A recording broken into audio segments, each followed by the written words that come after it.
चलिए आगे बढ़ते हैं और बाजार के फंडामेंटल से बात करते हैं। और इस समय जब बाजार में बहुत सारी नेगेटिविटी छाई हुई है तो सबसे अच्छा रहेगा अगर हम देश के सबसे बड़े म्यूचुअल फंड का व्यू जान लें, वो कैसे अपने क्लाइंट्स को क्या बता रहे हैं, वो कौन सारी चीज़ों पर ध्यान दे रहे हैं इस समय। हमारे साथ डीपी सिंह साहब जुड़ रहे हैं, एसबीआई म्यूचुअल फंड से के बारे में उनका व्यू लेके हमारे साथ। सिंह साहब गुड मॉर्निंग, बहुत बहुत शुक्रिया हमसे बात करने की। देखिए पिछले 10 दिनों में ये डेटा आया कि इंडियन म्यूचुअल फंड्स ने अपने कैश लेवल्स बढ़ा लिए, तो बड़ा हमें अचंभा हुआ। तो तब से हम आपसे ये बात करना चाह रहे थे कि क्या कॉशसनेस का कारण क्या है, क्यों आप इतना सतर्क हैं। आपने भी अपने फंड में क्या कैश लेवल्स बढ़ाए हुए हैं उस समय, कौन सी ऐसी चीज़ें आपको फोर्स कर रही हैं कि थोड़ा कैश लेके चलो। सबसे पहले तो बहुत बहुत धन्यवाद आपका मेरे को इस शो में बुलाने के लिए। मैं तो हमेशा सोचता रहता हूँ, क्योंकि इस शो के जरिए जो अपने इन्वेस्टर के साथ जो सीधी बातचीत हो जाती है उसका तो कोई मुकाबला नहीं है। तो अभी जहां तक आपने आपका दिन सवाल अच्छा है कर कि दिया हमने हमारा। कैश कैश कैश बैलेंस बढ़ाया हुआ है, तो हमने कोई अपने फंड हाउस में हमने कोई कैश बैलेंस बहुत ज्यादा नहीं बढ़ाया। हमारी एक लिमिट रहती है कि 95% तो हम इन्वेस्टेड ही रहते हैं। क्यों, ये जो कैश का बढ़ना या कैश का कम होना वो मतलब उस पर डिपेंड करता है कई बार के आपका पास फ्लो कैसे आया और आपको कितना टाइम लग रहा है। आप बहुत से स्टॉक्स पे काम कर रहे हो, तो there is always a lag. It's not a structural call, but yes थोड़ी सी अनसर्टेनिटी है, तो थोड़ा सा कॉशियस तो हम हैं ही। बट ऐसा कुछ बहुत बड़ा हमारा कोई स्ट्रक्चरल डिसीजन नहीं है कि हम कैश बढ़ा लेंगे क्योंकि हमें लग रहा है कि मार्केट बहुत गिरने वाली है, या ऐसा कुछ भी नहीं है। तो क्योंकि हम तो ये रहते हैं कि बाजार किसी को भी समय नहीं देता और हमें ज्यादा से ज्यादा इन्वेस्ट रहना चाहिए। बट जो हमारे दूसरे फिल्टर्स हैं, वैल्यूएशन है, या जो हमारा काम होता है रिसर्च का, उसमें कई बार लैग हो जाता है, उसकी वजह से बढ़ जाता है। अदरवाइज ऐसा कोई खास रीजन नहीं है कि हमने कैश बढ़ाया है अपने ये फंड्स में। ये बहुत अच्छी बात आपने क्लैरिफाई की है हमारे व्यूअर्स। इनफैक्ट ये चर्चा का विषय बन गया था। तो ये आपने क्लैरिफाई किया कि ऐसा कोई खास रीजन नहीं है। बाजार को टाइम तो ऑफ कोर्स म्यूचुअल फंड नहीं करते, लेकिन ये है कि इतना मेंटेन करके चलते हैं कि भाई अपॉर्चुनिटी मिले तो पैसा होना भी चाहिए लगाने के लिए। ये आपने अच्छा जी बताया। दूसरी बात ये निकल के आ रही है सिंह साहब कि पिछले करेक्टिव फेज में जब एफआईएस की होलसेल सेलिंग चल रही थी तो इंडियन इन्वेस्टर ने बाजार को बहुत बड़ा सहारा दिया। आप जैसे म्यूचुअल फंड्स ने लगातार बाइंग की और पूरा एब्जॉर्ब कर लिया, बाजारों कुछ खास शिकन ही नहीं आई। इस बार ये जी डर लोगों के मन में आ रहा है कि अगर एफआई की सेलिंग जारी रही, क्योंकि बाजार लास्ट कुछ महीनों से ठीक नहीं कर रहा है, तो रिटेलर कहीं अपना हाथ खींच ना लें।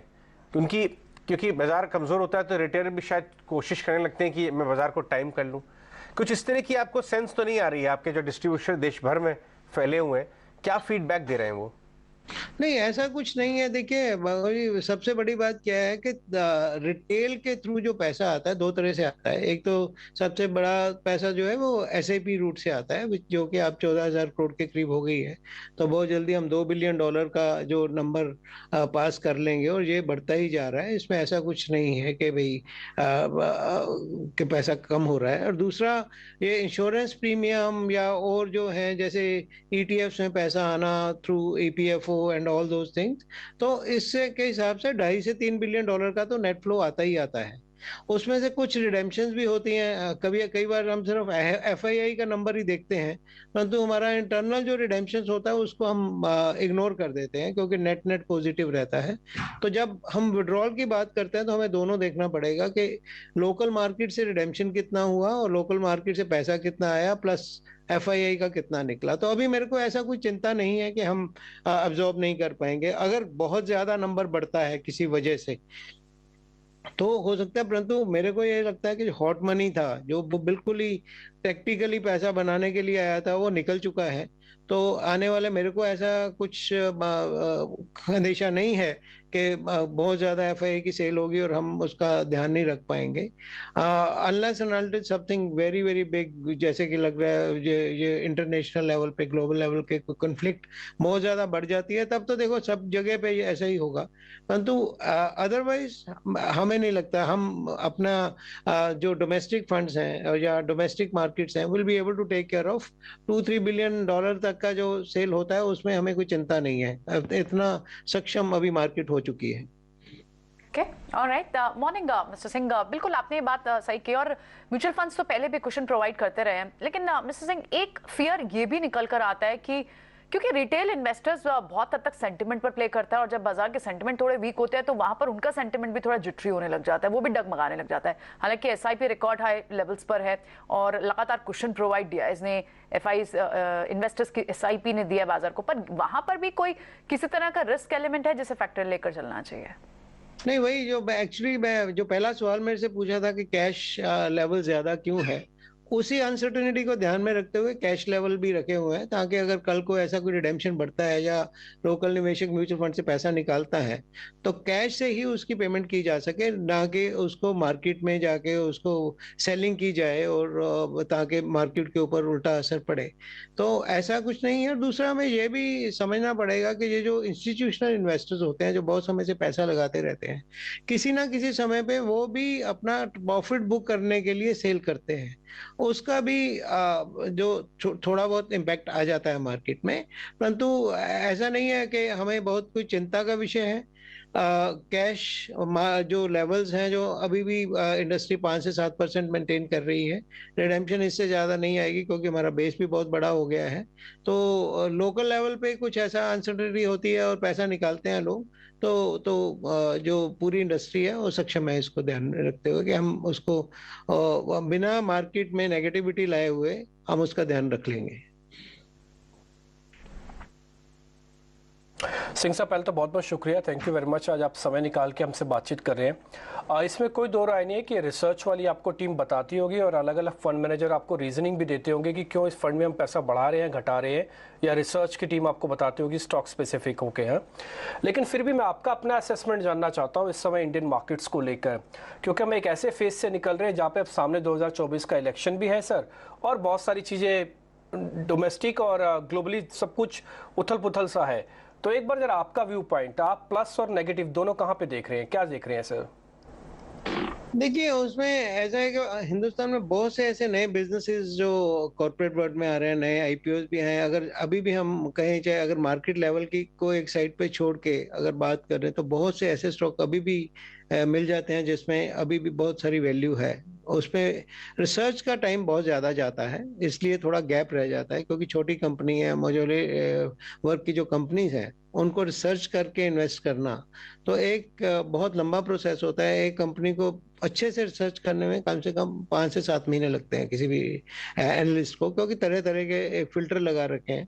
जैसे हमारी कंपनी में भी हमारे यहाँ करीब उन्होंने 17 फिल्टर बना रखे हैं और हर एक फिल्टर पे काम करना होता है before getting into the stock. तो उसमें टाइम तो लग जाता है, और नई कंपनीज बहुत सी ऐसी हैं जिसमें आज की डेट में भी अच्छी वैल्यूएशन पे हमें मिल रही हैं। That is evident from the fact this also कि हमारे जो कॉन्ट्रा फंड है या वैल्यू फंड है उसने कंटिन्यूअस बेसिस पे कैसे उसमें पैसा हमने बनाया अपने निवेशकों के लिए। तो एनीवे, मैं अभी मतलब किसी फंड की बात नहीं करना चाहता, परंतु अगर पूरी इंडस्ट्री की बात करें तो इंडस्ट्री के पास अभी भी बहुत से ऐसे विकल्प हैं, बहुत सी ऐसी कंपनीज हैं जिसमें अभी पैसा डाला जा सकता है। जहां तक बड़ी लार्ज कैप कंपनीज का है वहां पे ज्यादा रहता है, क्योंकि उसमें बहुत सारी और चीजें भी प्ले करती हैं कि उसके फ्यूचर में क्या पोजीशन लेके रखी है, लोग कैसे उसको रिन्यू कर रहे हैं। तो उन चीजों को हमें अभी इग्नोर करते हुए हमें नहीं लगता कि कोई बहुत ज्यादा अनसर्टेनिटी वाली बात है। जहां तक 2024 की इलेक्शन का सवाल है, तो वो तो हम अभी कई साइकिल देख चुके हैं। 2014 भी देख लिया, 2009 भी देख लिया, 2004 भी देख लिया। वो तो एक टेम्परेरी फिनोमिना होता है, क्योंकि अभी हमारे बिजनेसेस जो हैं 2000 see absolutely independent except for few companies which everybody knows which may be impacted with the change of the government and all।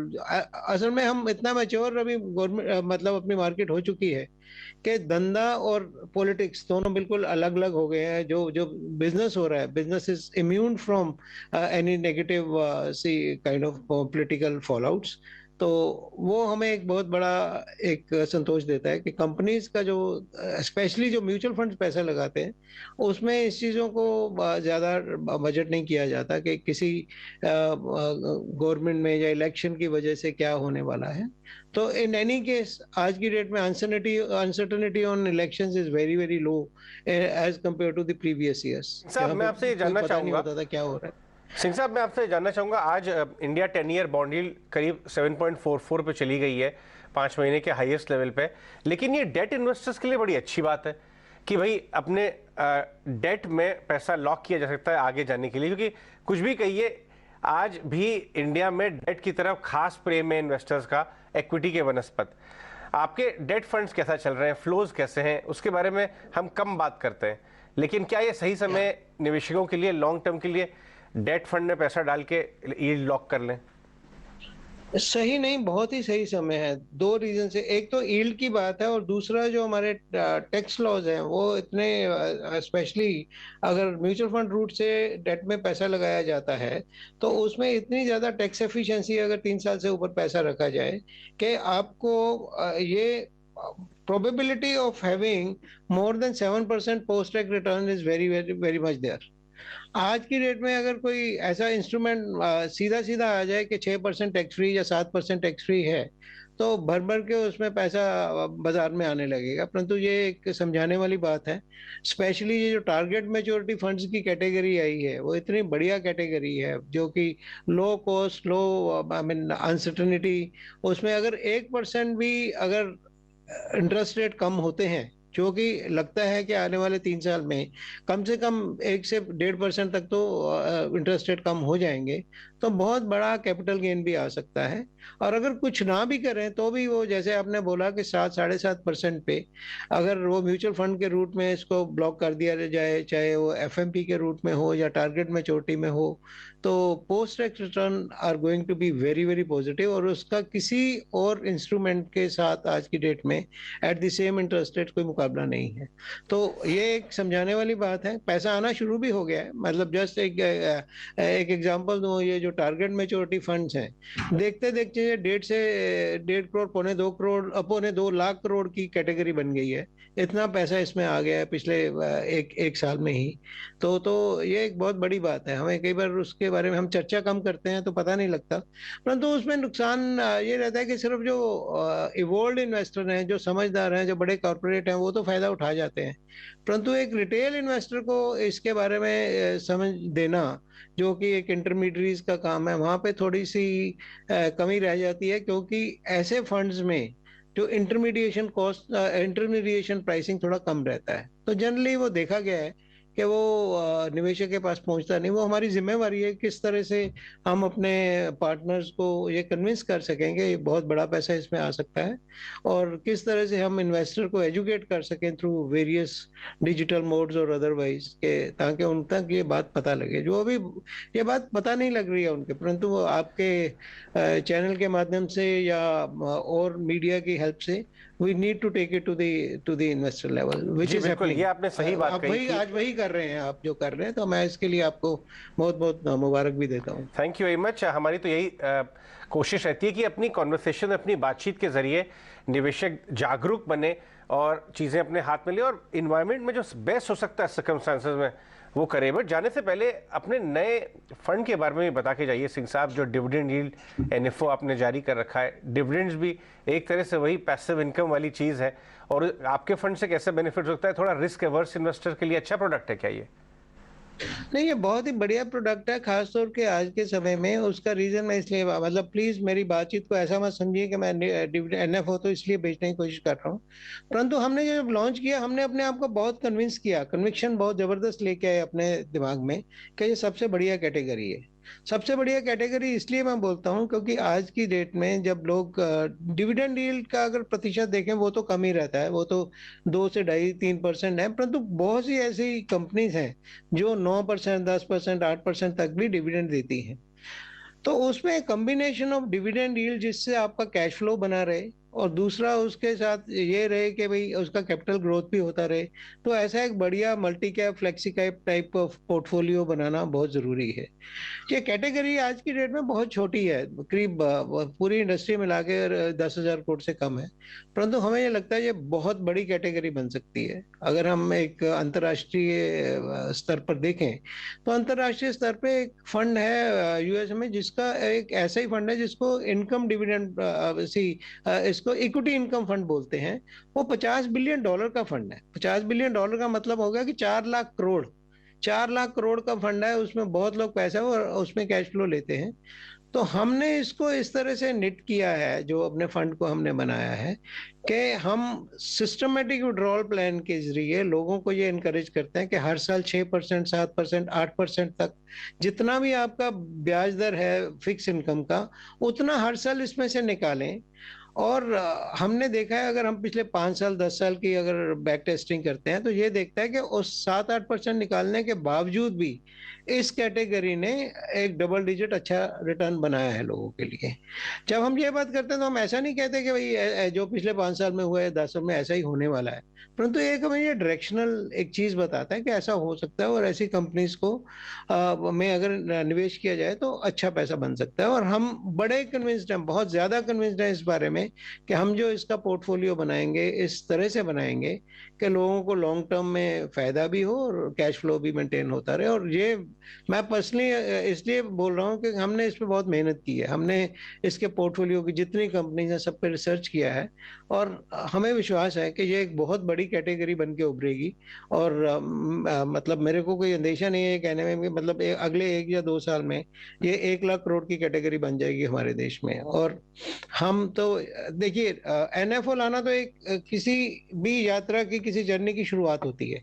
इस जर्नी की शुरुआत में हम ज्यादा से ज्यादा लोगों को अपने साथ जोड़ना चाहते हैं। जो एनएफओ में जो मार्केटिंग किया जाता है वो इसलिए नहीं होता कि हमें इमीडिएटली पैसा इकट्ठा करें, इसलिए होता है कि लोगों को इसके बारे में जागरूक करना कि ये कैटेगरी में क्या है, हम क्या कर रहे हैं। ऑनगोइंग बेसिस में ये एक बन जाता है विषय, just like any other fund. But we are very sure कि ये फंड एक बहुत अच्छा फंड है, और ये इन्वेस्टर के पॉइंट ऑफ व्यू से हम बोल रहे हैं, ना कि अपने पॉइंट ऑफ व्यू से। इन्वेस्टर सेंट्रिसिटी के लिए, एक इन्वेस्टर के लिए जिसने अपनी इक्विटी में यात्रा शुरू करनी है या अपने को और इसको डाइवर्सिफाई करना है with in equity category, this is one of the best category and we are very sure that this fund will do very well. FO पर भी बात करते हुए 1 लाख करोड़ तक का आपको यहाँ पर मार्केट कैप होते हुए दिखता है।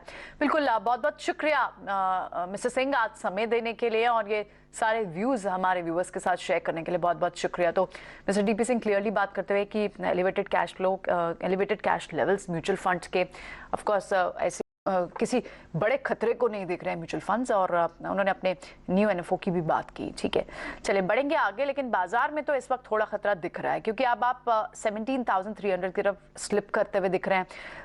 बैंक्स में जो रिकवरी अटेम्प्ट हुई थी वो इरोड हुए हैं गेन्स।